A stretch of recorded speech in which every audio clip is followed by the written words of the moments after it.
बिहार के पहले पक्षी महोत्सव कलरव का आयोजन 15 से 18 जनवरी के मध्य किया गया। इसका आयोजन जमुई जिले के नागी-नकटी पक्षी अभयारण्य में किया गया। इस अभयारण्य में बार हेडेड गीज की संख्या लगभग 1600 है, जो कि इसकी कुल वैश्विक आबादी का 3% है। महासागरों को संरक्षित करने और ब्लू इकोनॉमी को बढ़ावा देने के लिए एशियन डेवलपमेंट बैंक और यूरोपियन इन्वेस्टमेंट बैंक के बीच एक समझौता हुआ है। इसके लिए दोनों बैंकों ने एक नई clean and sustainable ocean partnership का गठन किया है। Chief of army staff commendation पुरस्कार से अमरीश कुमार चौधरी को सम्मानित किया गया है। रूस ने ओपन स्काईज ट्रीटी से खुद को अलग करने की घोषणा की है। नवंबर 2020 में अमेरिका भी इस संधि से अलग हुआ था। यह संधि 1992 में नाटो सदस्यों एवं वार्सा पैक्ट वाले देशों के बीच हस्ताक्षरित की गई थी और 2002 में प्रभावी हुई थी। अमेरिका और रूस के इस संधि से निकल जाने के बाद इसके हस्ताक्षरकर्ता देशों की संख्या 32 रह जाएगी। यह संधि सदस्य देशों के गैर हथियार वाले निगरानी विमानों को एक दूसरे की सीमाओं में सैन्य गतिविधियों की जांच के लिए उड़ान भरने की अनुमति देती है। भारत इस संधि में शामिल नहीं है। जनजातीय मामलों के मंत्रालय को ई गवर्नेंस के लिए किए गए बेहतर प्रयास के लिए इसको चैलेंजर अवार्ड से सम्मानित किया गया। जनजातीय मामलों के केंद्रीय मंत्री अर्जुन मुंडा ने यह पुरस्कार प्राप्त किया। इस पुरस्कार की स्थापना 2003 में की गई थी। पाकिस्तान के खिलाफ 1971 की जंग में भारत की जीत और बांग्लादेश की आज़ादी के 50 वर्ष पूरे होने के उपलक्ष्य में बांग्लादेश की सेना का एक प्रतिनिधिमंडल 26 जनवरी को गणतंत्र दिवस की परेड में शामिल होगा। 16 दिसंबर 1971 को भारत ने पाकिस्तान के खिलाफ युद्ध जीत लिया था। 14 जनवरी को मकर संक्रांति त्यौहार मनाया गया। मकर संक्रांति सूर्य के मकर राशि में प्रवेश का प्रतीक है। इस त्यौहार को अलग अलग राज्यों में अलग अलग नामों से जाना जाता है, जैसे गुजरात में उत्तरायण, तमिलनाडु में पोंगल, असम में बिहू, पंजाब में लोहड़ी, हरियाणा और हिमाचल प्रदेश में माघी, कर्नाटक में मकर संक्रामना, केरल में मकर विलक्कू, उत्तर प्रदेश, बिहार और मध्य प्रदेश में खिचड़ी। गुजरात में उत्तरायण पर्व पर अंतर्राष्ट्रीय पतंग महोत्सव का आयोजन किया जाता है। इसकी शुरुआत 1989 में हुई थी। तमिलनाडु में पोंगल त्यौहार पर जल्लीकट्टू का आयोजन किया जाता है। जल्लीकट्टू में बैलों को उकसाकर लोगों की भीड़ में छोड़ दिया जाता है और लोग उन बैलों पर काबू पाते हैं। पेट्रोलियम संरक्षण अनुसंधान एसोसिएशन द्वारा हरित एवं स्वच्छ ऊर्जा के क्षेत्र में जागरूकता फैलाने के लिए सक्षम अभियान शुरू किया गया है। महीने भर चलने वाले इस जन जागरूकता अभियान का फोकस स्वच्छ ईंधनों को अपनाने पर रहेगा। UNDESA अर्थात United Nations department of economic and social affairs द्वारा इंटरनेशनल माइग्रेशन 2020 हाईलाइट्स रिपोर्ट जारी की गई। इसके अनुसार विश्व की सबसे बड़ी डायस्पोरा भारत की है। 2020 में भारत के लगभग 18 मिलियन लोग विदेशों में रह रहे थे। सबसे ज़्यादा भारतीय संयुक्त अरब अमीरात, USA और सऊदी अरब में रह रहे हैं। 51 में भारतीय अंतर्राष्ट्रीय फिल्म महोत्सव में विश्वजीत चटर्जी को Indian personality of the year award दिए जाने की घोषणा की गई। केरल के अलाप्पुझा में भारत का पहला श्रमिक आंदोलन संग्रहालय खोला जाएगा। इस संग्रहालय में विश्व श्रमिक आंदोलन के इतिहास को दर्शाया जाएगा। उत्तर प्रदेश के झांसी में स्ट्रॉबेरी महोत्सव का आयोजन किया जा रहा है। इसका उद्देश्य बुंदेलखंड के किसानों को स्ट्रॉबेरी की खेती करने के लिए प्रेरित करना है। CRPF या सेंट्रल रिजर्व पुलिस फोर्स में रक्षिता नामक बाइक एम्बुलेंस शामिल किए गए। ये बाइक एम्बुलेंस एनकाउंटर या अन्य किसी दुर्घटना के दौरान घायल हुए जवानों को इमरजेंसी में मेडिकल सुविधा उपलब्ध कराएंगे। त्रिपुरा में 3 दिवसीय पौष पर्वन मेले का आयोजन किया गया। पहली बार आयोजित होने वाले इस मेले का उद्देश्य पर्यटन को बढ़ावा देने के साथ साथ राज्य की पारंपरिक कलाओं, शिल्पों और व्यंजनों को पुनर्जीवित करना है। जूलॉजिकल सर्वे ऑफ इंडिया ने रेड पांडा को लेकर एक अध्ययन जारी किया है। इसके अनुसार भारत में रेड पांडा की 2 प्रजातियां पाई जाती हैं, हिमालयन रेड पांडा और Chinese red panda. Arunachal Pradesh में सियांग नदी रेड पांडा को इन 2 प्रजातियों में विभाजित करती है। रेड पांडा सिक्किम का राज्य की पशु भी है। IUCN रेड लिस्ट में इसे एंडेंजर्ड के रूप में और भारतीय वन्यजीव संरक्षण अधिनियम 1972 की अनुसूची 1 में शामिल किया गया है। प्रारंभ स्टार्टअप इंडिया इंटरनेशनल समिट का आयोजन 15-16 जनवरी 2021 को किया गया। आंतरिक व्यापार एवं उद्योग संवर्धन विभाग या department for promotion of industry and internal trade द्वारा इसका आयोजन आभासी रूप से या वर्चुअली किया गया। इस सम्मेलन का उद्घाटन केंद्रीय मंत्री पीयूष गोयल ने किया। इस सम्मेलन में बिम्स्टेक देश भी भागीदार बने। सोमनाथ मंदिर ट्रस्ट का नया अध्यक्ष प्रधानमंत्री नरेंद्र मोदी को नियुक्त किया गया। मोरारजी देसाई के बाद नरेंद्र मोदी इस पद को धारण करने वाले दूसरे प्रधानमंत्री बने। केशुभाई पटेल की मृत्यु के बाद से यह पद खाली था। महानंदा वन्यजीव अभयारण्य में पहले पक्षी पर्व का आयोजन 20 से 23 फरवरी के बीच किया जाएगा। यह अभ्यारण्य पश्चिम बंगाल के दार्जिलिंग जिले में स्थित है। केंद्रीय संस्कृति मंत्रालय ने घोषणा की है कि सुभाष चंद्र बोस की जयंती हर साल पराक्रम दिवस के रूप में मनाई जाएगी। इस साल 23 जनवरी को सुभाष चंद्र बोस की 125वीं जयंती मनाई गई। सुभाष चंद्र बोस का जन्म 23 जनवरी 1897 को उड़ीसा के कटक में हुआ था। केरल के राज्यपाल आरिफ मोहम्मद खान ने वन स्कूल वन IAS योजना लॉन्च की। इस योजना का उद्देश्य राज्य के आर्थिक रूप से कमजोर एवं प्रतिभाशाली 10,000 विद्यार्थियों को सिविल सर्विस एवं अन्य प्रतियोगी परीक्षाओं के लिए फ्री कोचिंग प्रदान करना है। गुजरात में महिला सशक्तिकरण को बढ़ावा देने के लिए मुख्यमंत्री महिला उत्कर्ष योजना की शुरुआत की गई। इसके तहत महिलाओं को 0% ब्याज दर पर 1 लाख रुपए तक का लोन दिया जाएगा। फिजी की नजहट शमीम खान संयुक्त राष्ट्र मानवाधिकार परिषद या United Nations human rights council की अध्यक्ष चुनी गईं। UNHRC संयुक्त राष्ट्र का एक निकाय है जो मानव अधिकारों के लिए काम करता है। इसका गठन 2006 में किया गया था। इसका मुख्यालय जिनेवा में है। स्टैच्यू ऑफ यूनिटी देखने जाने वाले पर्यटकों के लिए देश के अलग अलग हिस्सों से केवड़िया जाने वाली 8 ट्रेनों को शुरू किया गया। गुजरात के केवड़िया में सरदार वल्लभ भाई पटेल की सबसे ऊंची प्रतिमा स्थापित की गई है। इस प्रतिमा का उद्घाटन 31 अक्टूबर 2018 को सरदार पटेल के 143वें जन्मदिवस पर किया गया था। प्रतिमा की ऊंचाई 182 मीटर है। आधार समेत प्रतिमा की ऊंचाई 240 मीटर है। भारत की पहली स्वदेशी रूप से निर्मित 9mm मशीन पिस्टल को अस्मी नाम दिया गया है। इसका अर्थ है गर्व, आत्मसम्मान और कठोर परिश्रम। इस पिस्तौल का वजन लगभग 2 किलोग्राम, नाल की लंबाई 8 इंच और मैगजीन की क्षमता 33 राउंड है। भारत में कोविड-19 वैक्सीन सबसे पहले दिल्ली एम्स के सफाईकर्मी मनीष कुमार को दी गई। भारत में कोविड-19 की 2 वैक्सीन को मंजूरी दी गई है। कोविशील्ड, जिसे सीरम इंस्टीट्यूट ऑफ इंडिया ने बनाया है, और दूसरी है कोवैक्सिन, जिसे भारत बायोटेक और Indian council of medical research ने मिलकर बनाया है।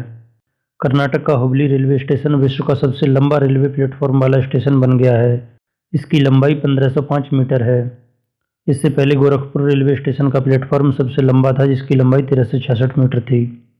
कुछ समय पहले ही हुबली रेलवे स्टेशन का नाम बदलकर श्री सिद्धरूदा स्वामी रेलवे स्टेशन किया गया था। भारत एवं फ्रांस के बीच डेजर्ट नाइट 21 नामक वायुसेना अभ्यास का आयोजन जोधपुर में किया गया। इलेक्ट्रॉनिक्स एवं सूचना प्रौद्योगिकी मंत्रालय अमेजन वेब सर्विस के साथ मिलकर भारत की पहली क्वांटम कंप्यूटिंग एप्लीकेशंस लैब की स्थापना करेगा। ग्लोबल फायर पावर इंडेक्स 2021 में 138 देशों को उनकी सैन्य क्षमता के आधार पर रैंकिंग दी गई है। इस इंडेक्स के अनुसार दुनिया की सबसे ताकतवर मिलिट्री पावर अमेरिका के पास है। इसमें रूस को दूसरा एवं चीन को तीसरा स्थान दिया गया है। इस इंडेक्स में भारत को चौथी रैंक मिली है। वहीं अंतिम स्थान पर भूटान को रखा गया है। गुजरात में उगाए जाने वाले ड्रैगन फ्रूट का नाम बदलकर कमलम कर दिया गया है। ड्रैगन फ्रूट में विटामिन सी प्रचुर मात्रा में पाया जाता है। महाराष्ट्र सरकार ने नागपुर में स्थित गोरेवाड़ा अंतर्राष्ट्रीय चिड़ियाघर का नाम बदलकर बाला साहेब ठाकरे गोरेवाड़ा अंतर्राष्ट्रीय जूलॉजिकल पार्क कर दिया है। गणतंत्र दिवस परेड में भाग लेने वाली भारत की पहली महिला फाइटर पायलट भावना कंठ होंगी। भावना कंठ गणतंत्र दिवस की परेड में भारतीय वायुसेना की झांकी का हिस्सा होंगी। सर्वोच्च न्यायालय ने कृषि कानूनों पर सरकार और किसानों के बीच जारी गतिरोध को दूर करने के लिए 4 सदस्यीय समिति का गठन किया है।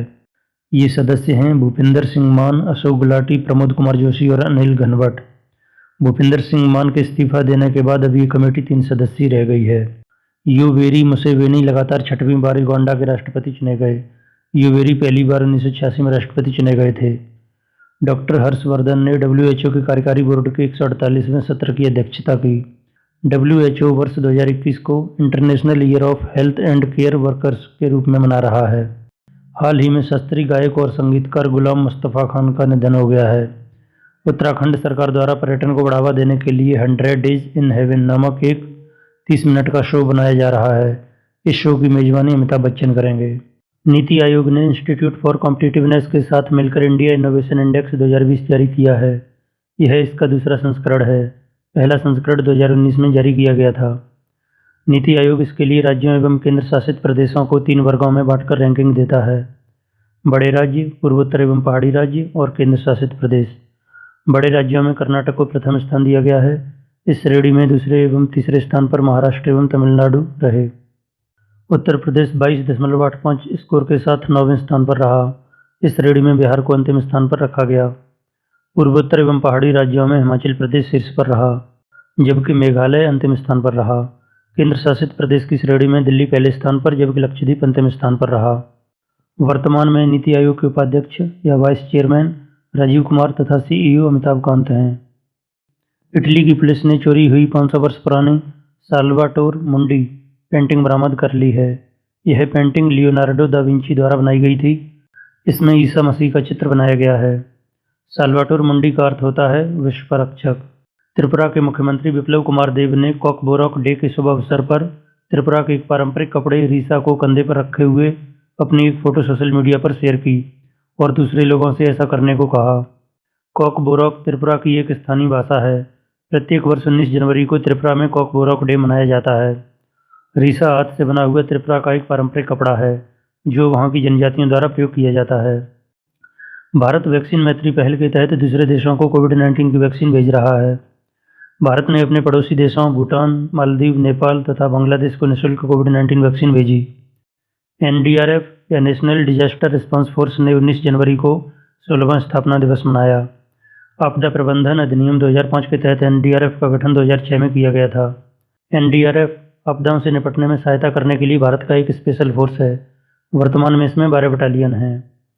केंद्रीय मंत्रिमंडल ने रतले पनबिजली परियोजना के लिए निवेश को मंजूरी दे दी है। 2013 में जम्मू कश्मीर में चेनाब नदी पर इस परियोजना की आधारशिला रखी गई थी। यह परियोजना 850 मेगावाट की है। उत्तर प्रदेश में 24 जनवरी को 71वां स्थापना दिवस और चौथा उत्तर प्रदेश दिवस मनाया गया। 24 जनवरी 1950 को संयुक्त प्रांत का नाम बदलकर उत्तर प्रदेश रखा गया था। उत्तर प्रदेश दिवस 2018 से प्रतिवर्ष मनाया जा रहा है। भारतीय सेना के मेजर अनूप मिश्रा ने विश्व की पहली लचीली बुलेट प्रूफ जैकेट लॉन्च की है। इस जैकेट को शक्ति नाम दिया गया है। इस जैकेट को महिला एवं पुरुष जवान दोनों ही पहन सकते हैं। भारत का 51वां अंतर्राष्ट्रीय फिल्म महोत्सव 16 से 24 जनवरी के मध्य गोवा में आयोजित किया गया। इसमें बेस्ट फिल्म का golden peacock award into the darkness film को दिया गया। इसमें life time achievement award Vittorio Storaro को दिया गया। इस बार फोकस देश बांग्लादेश था।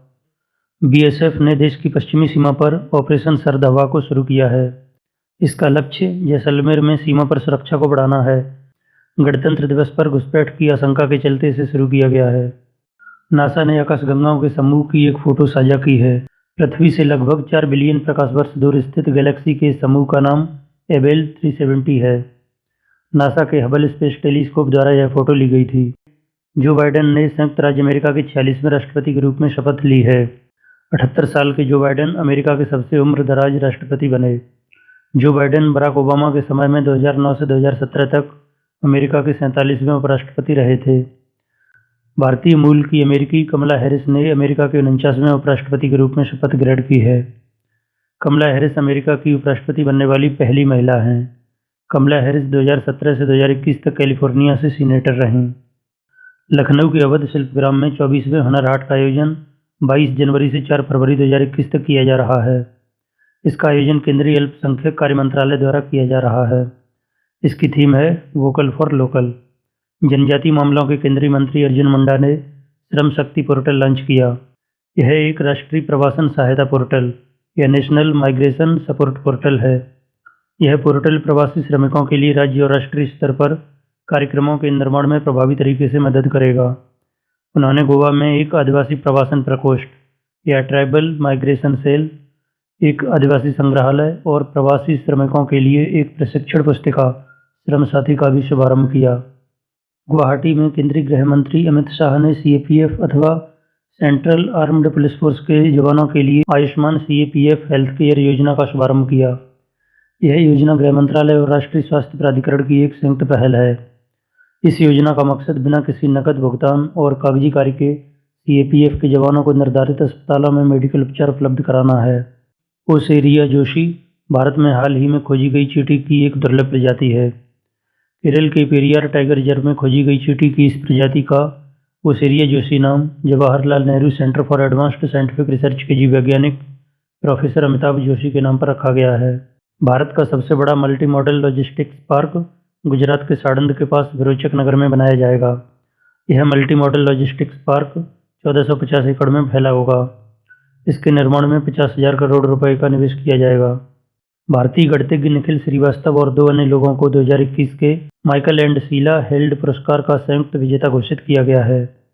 यह पुरस्कार कोडिसन सिंगर समस्या और रामानुजन ग्राफ के प्रश्नों को हल करने के लिए दिया गया है। भारतीय रेलवे ने देश की सबसे लंबी मालगाड़ी वासुकी का सफलतापूर्वक परिचालन किया। 3.5 किलोमीटर लंबी इस ट्रेन में 5 इंजन और 295 डिब्बे जोड़े गए थे।